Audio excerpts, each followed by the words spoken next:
Hello প্রিয় বন্ধুরা, আপনারা সবাই কেমন আছেন? আমি আজকে আপনাদের কাছে একটি বিষয় জানানোর জন্য বিশেষ করে আ এই প্রকৃতির মাঝে আরকি দাঁড়িয়ে থাকা একটি ইটভাটার ভিডিও নিয়ে আসলাম। তো আপনারা দেখতে পাচ্ছেন একটু দূর থেকে যে এই ভিডিওটিতে এই ভাটাটি ধ্বংস করে দেওয়া হবে বা ধ্বংস করে দেওয়া হচ্ছে। এই ভাটাটির যে চুলাটা ছিল, সেই চুলাটা কিন্তু ভেঙে ফেলা হয়েছে। সেই চুলাটাকে আর রাখা হবে না। এই ভাটাটাকে প্রধানত আইনগতভাবে নিষিদ্ধ করা হয়েছে। এই ভাটাটি মনে করেন যে মানে লোকই দিয়ে চলতেছিল। এটা হাওয়া ভাটা না, যার জন্য এই ভাটাটিকে ভেঙে দেওয়া হচ্ছে। এই ভাটাটি যেদিন ভাঙা হবে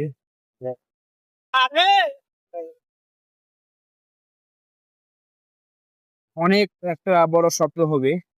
তো এই ট্রলিটা গেল, যার জন্য আপনাদের মাঝে হয়তোবা ভালোভাবে বলতে পারলাম না। এই যে দেখতে পাচ্ছেন ভাটার এই যে চুলার মুখগুলা একটু স্পষ্টভাবে আপনারা দেখতে পাচ্ছেন। আমি জুম করে আপনাদের দেখাচ্ছি। এই যে চুলার মুখগুলা। তো এরকম ছিল এই সম্পূর্ণ এটা সম্পূর্ণ এটা চুলা ছিল। এই চুলাটা যে ভেঙে দিয়েছে আমাকে প্রধানত এটা খুবই একটা মানে খারাপ লেগেছে প্রধানত। কিন্তু কি করবেন?